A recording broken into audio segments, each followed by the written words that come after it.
Kisah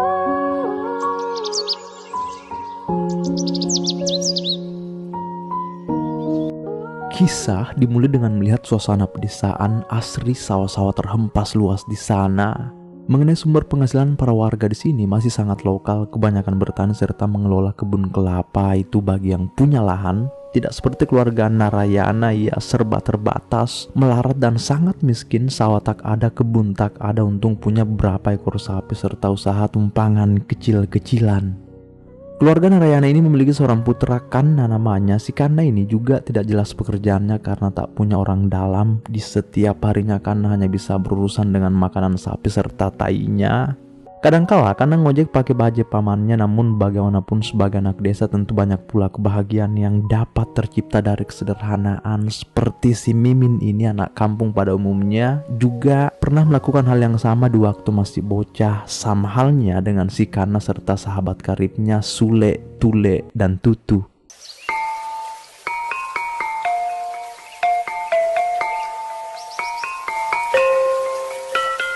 Meski masih menjadi beban keluarga, terlebih mata pencaharian di kampung ini memang sangatlah susah hingga Kanna terus berpikir keras di setiap harinya. Mungkin kalian lihat Kanna cengar-cengir sana sini, tapi sebenarnya di dalam menjerit. Kanna terus berpikir bagaimana caranya agar bisa mengangkat derajat orang tua, membanggakan mereka, membungkam hinaan tetangga. Sampai akhirnya Kanna memberitahu keluarganya jika ia memutuskan untuk pergi merantau. Salah satu targetnya Dubai, negeri para sultan. Namun apa kata emaknya Kanna, di sini Ner, bagaimana mungkin engkau akan berangkat ke sana sementara pembeli beras pun tak ada. Makin terguncang tuh si Kanna, tapi bagaimanapun ia harus mengusahakan tiketnya ke Dubai. Sampai di suatu hari Kanna keliling-keliling desa mencari udara segar, mencari inspirasi. Malah otak Kanna tiba-tiba terhenti saat matanya dipusatkan oleh seorang wanita terlihat sedang membeli kerupuk di warung Mbak Suri. Cantik sekali gadis itu Nar, entah ia dari mana, entah anaknya siapa, tapi yang pasti ia adalah emas dalam lumpur. Rambutnya tebal, matanya tajam, kulitnya bening, sampai-sampai Kanna gentayangan melihatnya.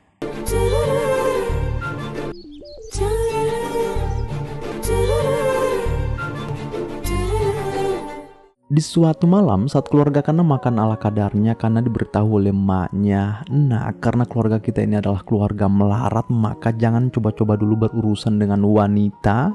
Siapapun dari mereka pasti akan pernah sudi menyatu dengan hidup kita yang seperti ini. Nanti akan tiba waktunya di saat dirimu sudah mapan, baru digas. Justru karena pendidikanmu mampet, maka bekerja keraslah sampai mampus mulai dari sekarang." Kebetulan emaknya Kanna ini sempat menerima tawaran kerja dari seseorang yang bernama Pak Munsap untuk jadi supir putrinya ke kampus selama beberapa hari. Si Pak Munsap itu juragan sawah di kampung ini, Ria, orang yang terpandang. Karena ya mau-mau aja, yang jelas ada upahnya.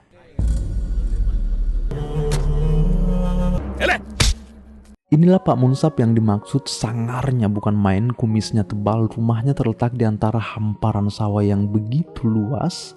Sesuai pesanannya ke emaknya Kanna, tepat pagi ini Kanna sudah mulai datang ke rumah Pak Munsap dengan bajainya.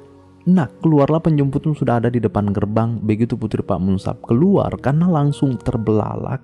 Ternyata gadis yang pernah ia lihat tempo hari, tahu-taunya anaknya Pak Munsap, Siti namanya.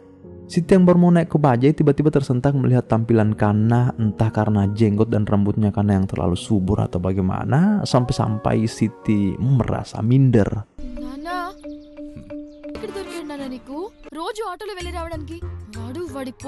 Karena di luar sana, untung tak mendengar ocehan Siti di dalam. Siti datang memberitahu ayahnya jika ia tak mau ke kampus naik bajai, apalagi dengan orang itu di luar, bikin malu katanya. Tapi karena Pak Munsap ini sama sekali tak mau memberi putri kesayangannya kendaraan dulu, dipaksalah Siti naik ke bajai Kanna.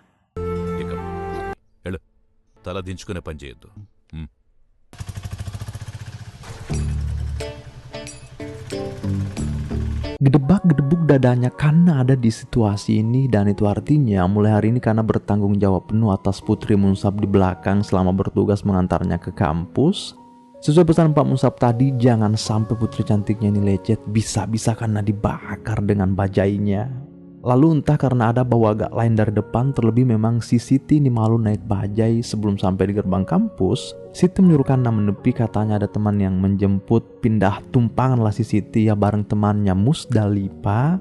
Tapi karena merasa tanggung jawabnya belum selesai, ia pun lanjut mengikuti Siti dari belakang. Selama di perjalanan, begitu banyak pemuda-pemuda kampung tergerak oleh kecantikan anak Pak Munsap ini. Untung mereka ya hanya sekedar cari sensasi. Atas pekerjaan barunya, kan langsung datang beritahu sahabat-sahabatnya, "Hey bro, entah saya akan berangkat ke Dubai atau tidak." Diterpa kebimbangan si Kana. Rasa-rasanya ia mulai nyaman dengan apa yang dilakukannya sekarang. Terlebih yang ia antar jemput memang bukan kaleng-kaleng orangnya, idaman para lelaki bahkan di kampung-kampung lain. Di kemudian hari Kana kembali bekerja mengantar Siti ke kampus. Namun kali ini agak beda situasinya. Pemuda-pemuda yang tertarik dengan Siti itu kini mulai bertindak arogan. Mereka menghadang bajai Kana lalu datang mencolek-colek Siti. Kana melihat mereka tak tinggal diam. Alih-alih Kana dikeroyok, ia ditarik masuk ke kebun kelapa lalu dihajar di sana. Dan karena kesabaran Kana sudah habis, ia pun menunjukkan taringnya.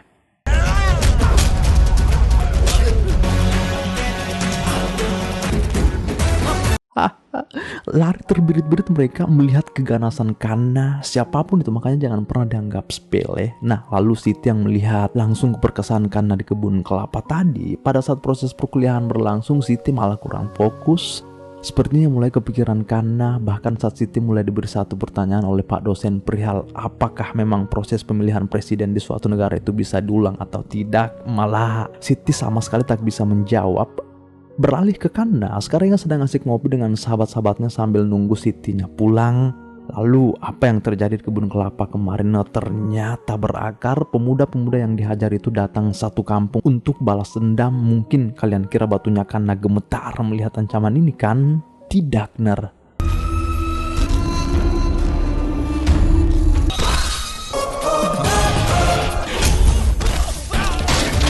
Satu persatu dari mereka dijungkir balikkan si Kana, sementara Siti di kampus sepertinya dalam bahaya.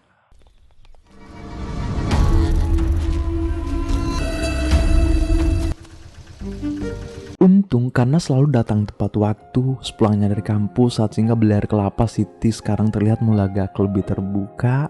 Bahkan yang mulai bertanya kenapa luka di wajahmu semakin bertambah. Kana berkata sebab cinta memang mendatangkan luka. Siti mendengar itu keluar dari mulut Kana, seketika angkat bahu katanya, "Biar aku saja yang nyetir sekarang." Bagaimanapun Kana keras melarang, tapi Sitinya sudah terlanjur duduk di depan. Seraya bajai jalan, seketika getaran hebat datang menikam Kana. Nyaman rasanya bisa duduk berdampingan seperti ini. Di sisi lain, Kana juga berpikir jika ini semua mestinya hanyalah jebakan rasa, sebab siapa Siti, siapa Kana. Di sini tatapan Kana tak dipalingkan apapun kecuali terus menatap Siti, padahal ini jalan berlubang. Alih-alih kumis Kana jadi penghalang di sini, dan saya kira Sitinya merasa minder nyaris baku tonjok dengan Kana. Tahu-taunya malah menebar senyum tipis. Ini merupakan sebuah pesan konkret jika si Siti ini pasti juga sudah memiliki ketertarikan tersendiri dengan Kana, laki-laki miskin yang ia hina-hina pada awalnya.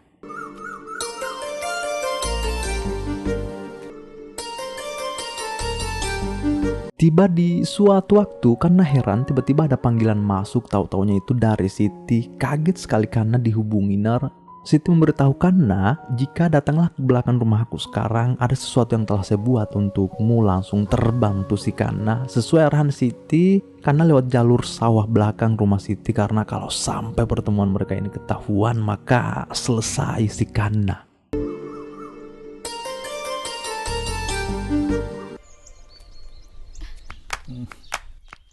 Iya, menang banyak si Kana. Rasa-rasanya si Siti itu benar sudah jatuh hati. Batang-batang padi jadi saksinya.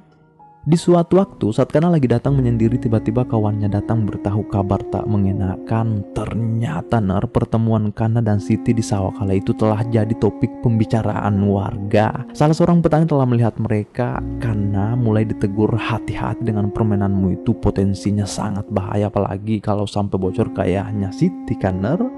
Tapi karena gejolak sudah menguasai Kana, ya malah acuh tak acuh dengan gosip-gosip yang tersebar. నాకు నీ చూడాలి వద్దు నేను చెప్తాను. చెప్పేది విను. సరే. Ternyata hubungan mereka juga sudah sampai ke keluarga Siti. Namun bukannya karena mulai menghindari Siti, tapi ya malah tambah membara. Bagaimanapun karena mau ketemu Siti sekarang, ketemulah mereka di balik tumpukan jerami. Begitu Siti nyender, seketika tatapan karena menjelma sangat tajam karena perlahan mulai mendekap. Sama sekali tak ada sikap penolakan dari Siti sampai ia dapat satu kecupan dari Kana, di mana dua orang ini jelas telah jatuh hati. Namun lihatlah apa yang terjadi setelah Siti pulang ke rumah. Repeat అయ్యిందా జాగ్రత్త.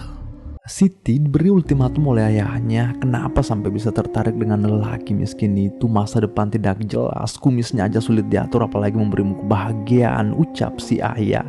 Amat pedis ucapan itu sampai beberapa hari telah berlalu. Kini Siti mulai berusaha menghindari Kana. Dari sinilah dunia Kana tiba-tiba terhenti. Setiap hari, setiap malam hanya rasa sakit yang datang, tak terkecuali dengan Siti sendiri.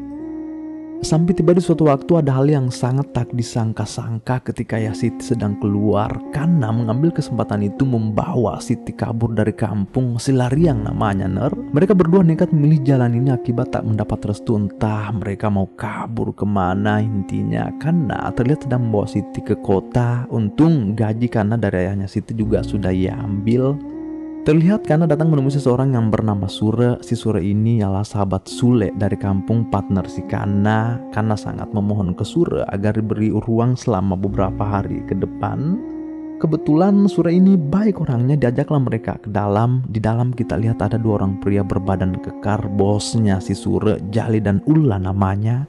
Jali dan Ulla ini melihat ada seorang gadis datang kemari. Tiba-tiba nampak niat terselubung dari mereka. Di sisi lain, Pak Munsab di kampung sudah ngamuk mengetahui putrinya dibawa lari oleh Kana.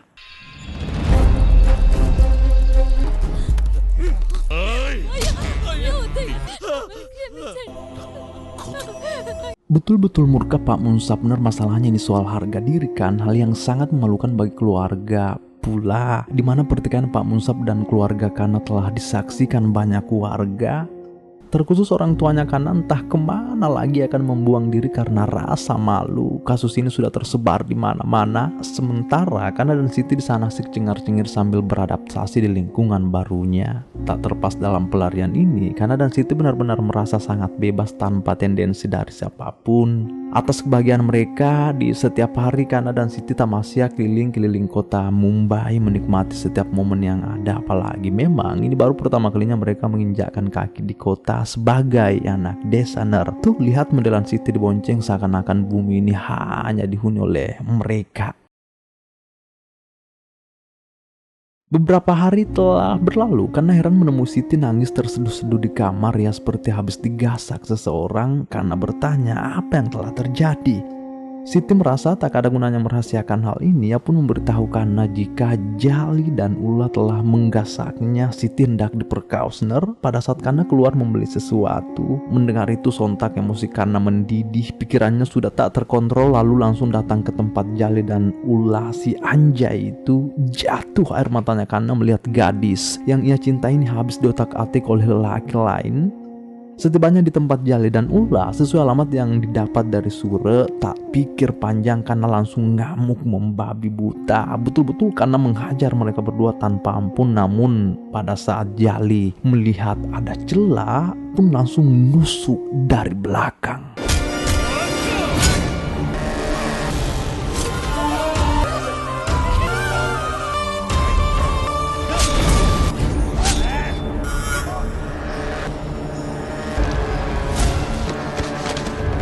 Jali dan Ulla tewas pula, entah kanannya masih bisa terselamatkan atau tidak, soalnya tertancap dalam.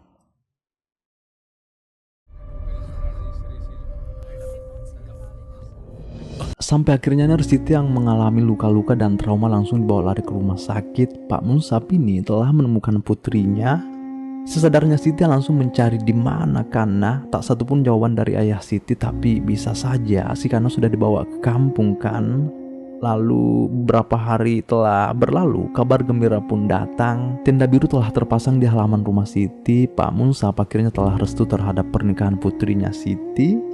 Sambil menunggu sang mempelai keluar, itu bertepatan dengan datangnya mobil ambulans ke arah rumah emaknya. Karena emaknya kan heran kenapa mobil itu terhenti tepat di depan rumah. Setelah dibuka, ternyata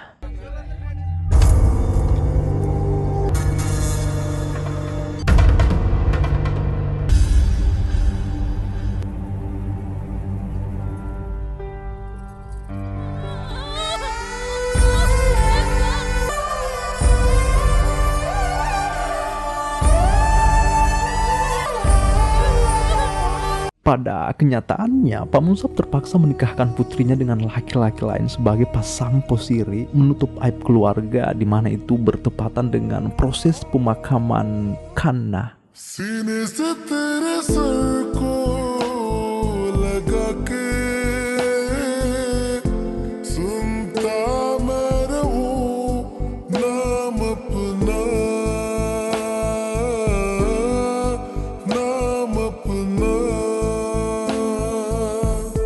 रहना तू पल पल दिल के पास जुड़ी रहे तुझसे हर एक सांस.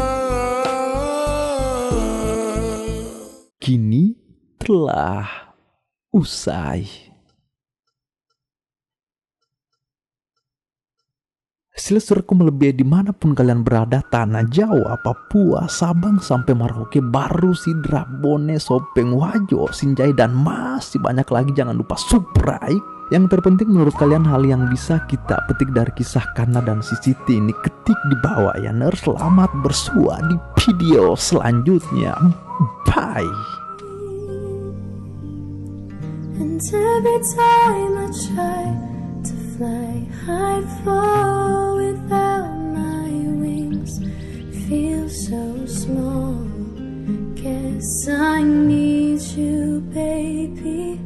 And every time I see you in my dreams, I see your face haunting me.